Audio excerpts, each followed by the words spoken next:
இப்போ நம்ம வந்து என்ன பண்ணோம்னா தண்ணி வந்து வடிகட்டி எடுத்தோம். அது மொத்தம் வந்து நமக்கு இந்த டப்பாவுக்கு வந்துட்டு ஒரு 32 டப்பா கிடச்சிருக்கு. அப்போ நம்ம அதை என்ன பண்ணியிருக்கோம்னா 16 டப்பாவாக 2 இதுலேயும் பிரித்து ஊற்றிருக்கோம்.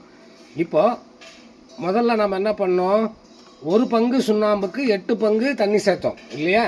இதில் வந்து இன்னும் நம்ம சுண்ணாம்பு அளவு இல்லை, தண்ணி அளவுக்கு தான் நம்ம போகணும். தண்ணி இப்போ நமக்கு எவ்வளோ கிடச்சிருக்கோ அதில் 4ல் 1 பங்கு சுண்ணாம்பு சேர்க்கணும். அப்போது இப்போ நமக்கு 32 டப்பா கிடச்சிருக்கு அப்படின்னா நம்ம எவ்வளோ சேர்க்கணும், 16 டப்பா இதில் இருக்குது, 16 டப்பா இதில் இருக்குது. அப்போது இந்த 16க்கு 4 டப்பா சுண்ணாம்பு போடணும். 4 டப்பா சுண்ணாம்பு போடுறோம். நல்லா கவனிச்சுக்கோங்க, இதில் என்னென்ன ப்ராசஸ் பண்ணுறோன்றதை தெளிவாக பார்த்துக்குங்க. முதல்ல 8க்கு 1 போட்டோம், இப்போது 4க்கு 1 நம்ம போடுறோம்.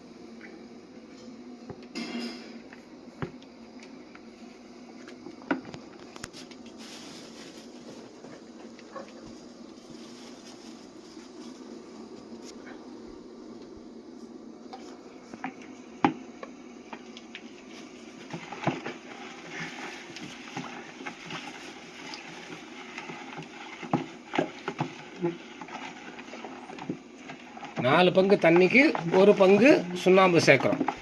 முதல்ல 8 பங்கு தண்ணிக்கு 1 பங்கு சுண்ணாம்பு சேர்த்தோம். இந்த முறையில் 4 பங்கு தண்ணிக்கு 1 பங்கு சுண்ணாம்பு சேர்க்குறோம்.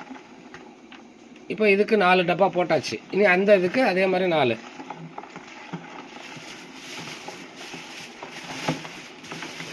இது நல்லா நம்ம எப்பவும் சொன்ன மாதிரி, முன்னாடியே சொன்ன மாதிரி நல்லா கரைச்சி விட்டுறணும்.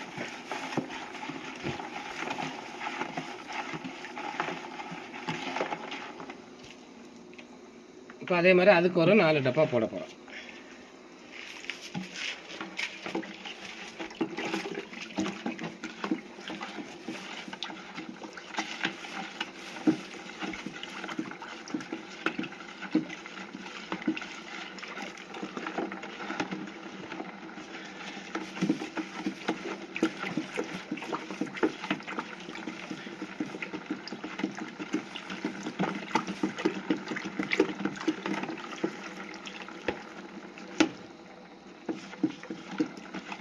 நாலு போட்டாச்சா, 3 தான் போட்டுக்கணும். ஒன்று